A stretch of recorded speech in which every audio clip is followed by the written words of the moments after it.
Hi everyone, my name is Dana. Welcome back to my YouTube channel. Today we're going to be talking about fence aggression, why dogs do it, how to manage it, and how to change the behavior around it. So if this is something that your dogs deal with, basically dogs who bark through fences, grow through fences, are really obnoxious, crazy, jumping on the fence, this is the video to hopefully help you work around that behavior and help get the dogs out of that mindset where they feel like they have to bark, bark, bark, lunge, lunge, lunge, growl, growl, growl whenever they sense something on the other side of a fence. So first off, I'd like to elaborate that dogs that do not display aggression can still display fence aggression, which can be a very frightening behavior for not only the owners, but anyone who happens to be walking past the fence. It can also be detrimental to people who walk past the fence while walking their dog. It can affect that dog as well. Even if there's no actual fight that happens, it can cause trust issues with dogs and fences, and then the cycle just continues. It's also known as barrier aggression. Whenever there's a wall, and I'm always an advocate if there's a dog that is trapped, so crated in a playpen, tethered somewhere, if there is a gate, a pet gate or fence, do not ever try to pet a dog because they are aware of their situation, and that can cause to being bitten, even from a dog who outside of that barrier is very friendly.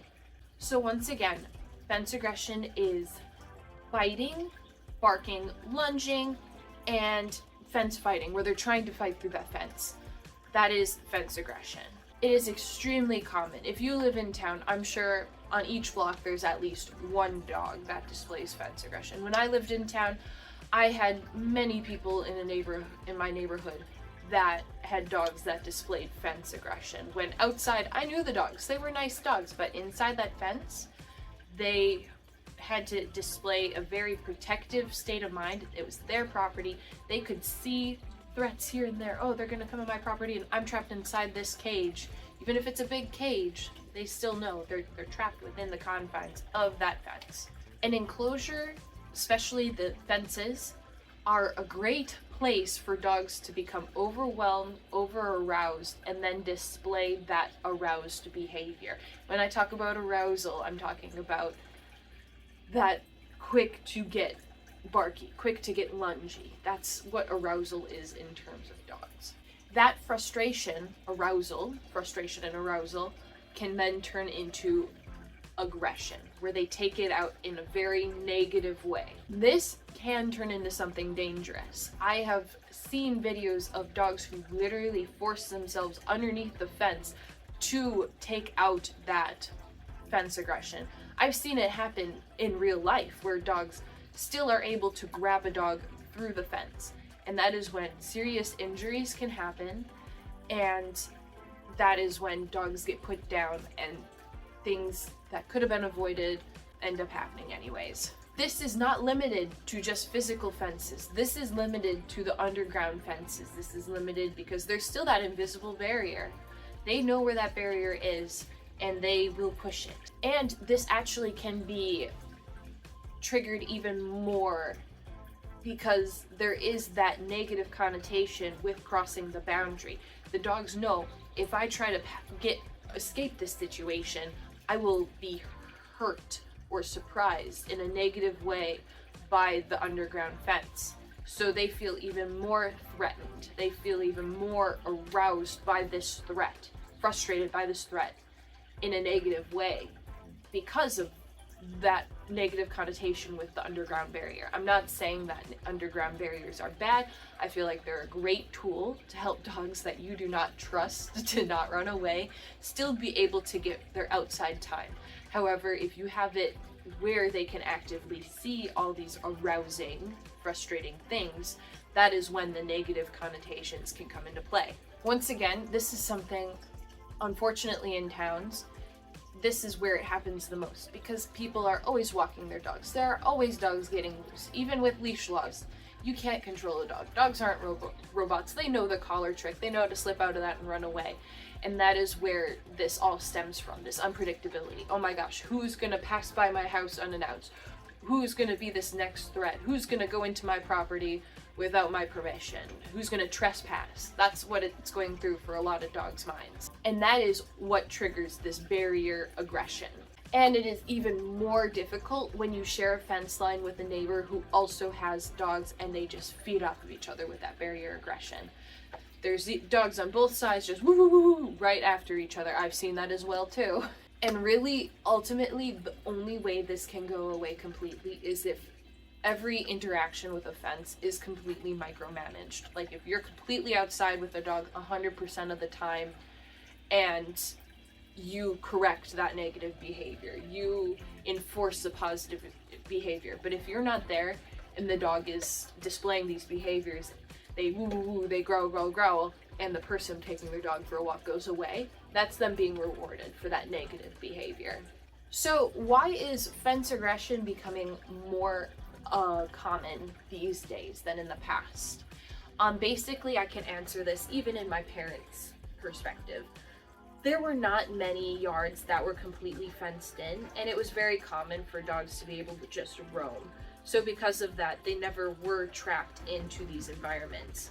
Even though it is more responsible now to have fences where the dogs won't get hit by cars, the dogs can't trespass on other people's property.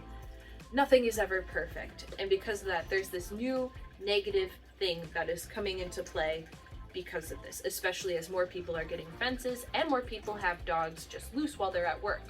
Because ultimately, it's really nice to be able to leave your dog outside while you're at work. You know, they can have fun in their yard, especially with the doggy door. But because of that, there's a lot of times where your dog gets away with things that you can't correct because you're not able to control the environment. That is why I am a very big advocate on crating. However, I understand that due to everyone's schedules, that isn't an option because you work for too long. That it wouldn't be fair to make the dog just stay in there for hours and hours and hours and hours.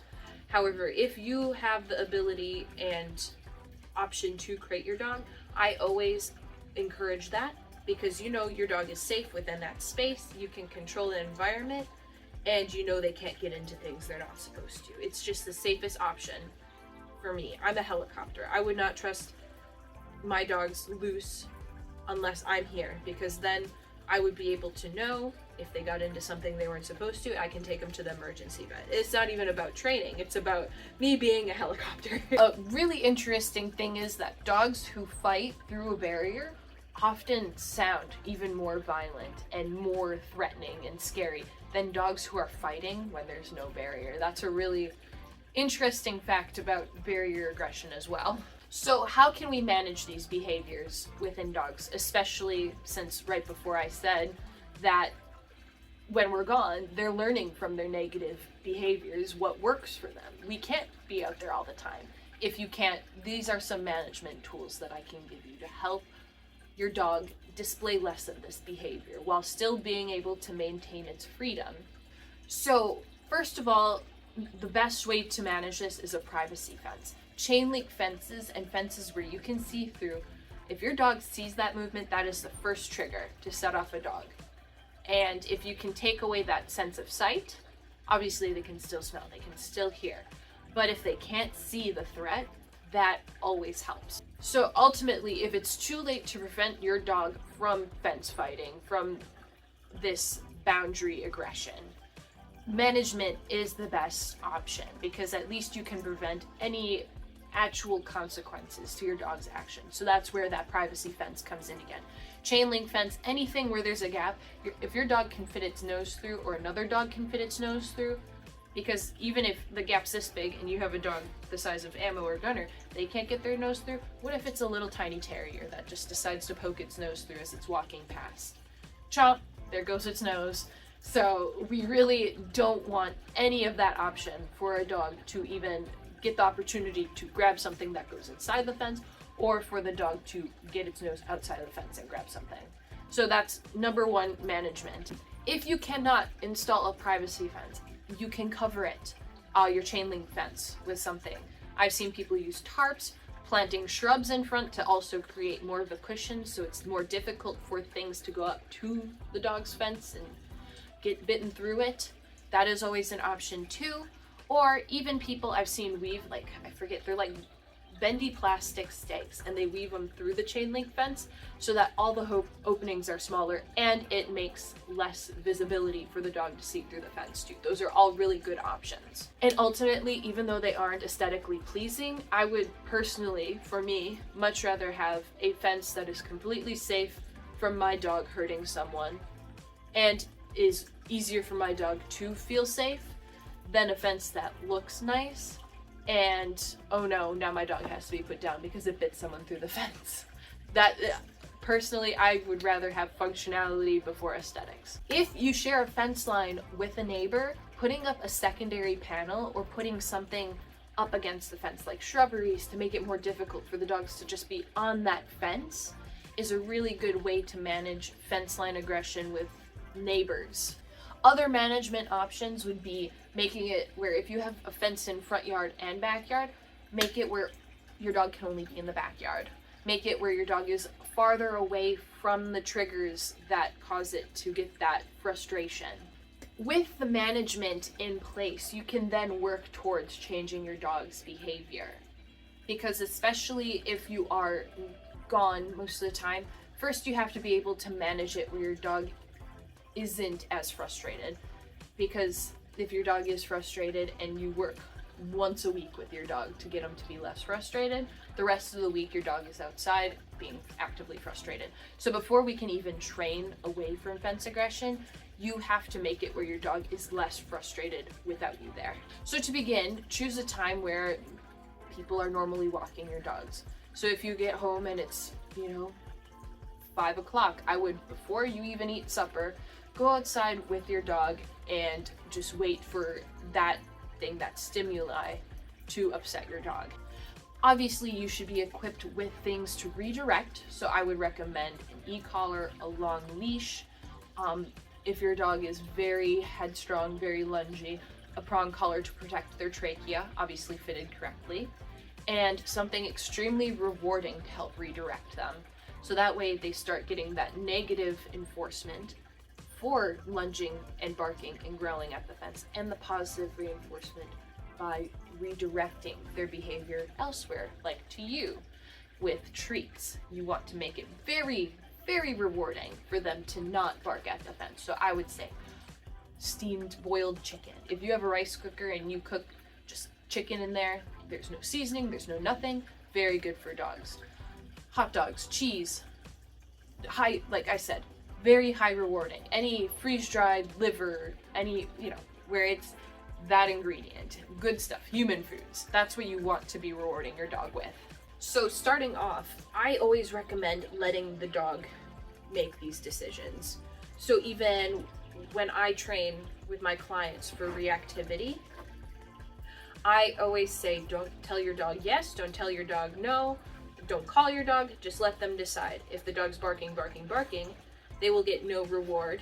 If they're being really crazy, you can redirect and correct, but don't try to get them to watch you. Don't try to get them to sit. Just, if they make a bad decision, correct, but if they decide to look at you, reward. Because then I call that passive dog training. They're the ones deciding and training themselves for what the better behavior is. They're not just following us. They're not just going, oh, my owner said to do this, I'll do it and I'll get a treat. Because especially for fence reactivity, we shouldn't have to be telling them, hey, don't bark at that fence, hey, watch me.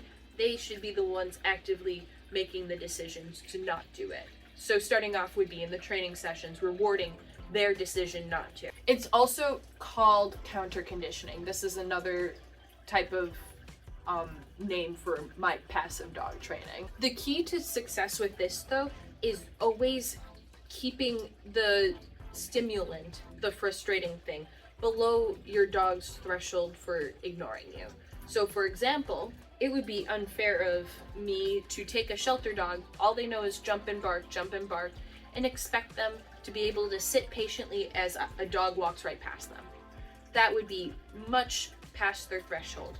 However, with my dogs in a lesson, I start off with them just having ammo in a crate near them. And every time they don't react to her, they get rewarded. After that, I'll take her out of the crate right next to it, have her lay down. No movement, no nothing. After they can handle a dog just being present, very far away from them, who will just lay there and not talk, then that's when we start adding some movement. And the beauty of Ammo is she will not return that energy back to them.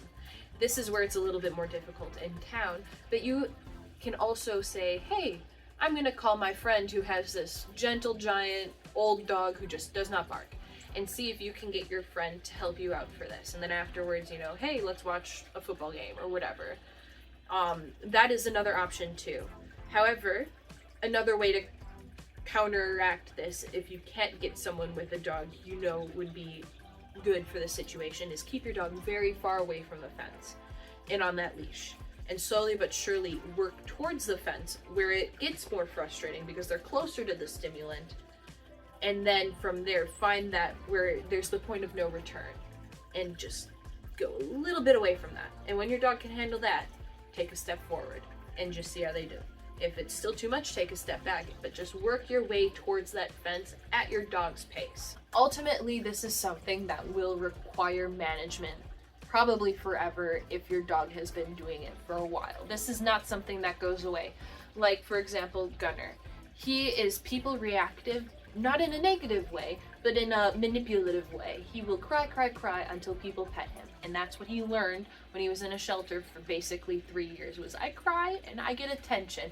I jump and bark, I get attention. We got rid of the jumping, but the crying is something that just will not go away in very arousing situations for him, because he will resort back to what he knows. And what he knew and what worked for him was the crying. So same with your dog. If they do display fence aggression, it will take more than just one training session to get this to go away, and it may never go away completely, but you can make it where you feel a lot more comfortable with your dog being outside.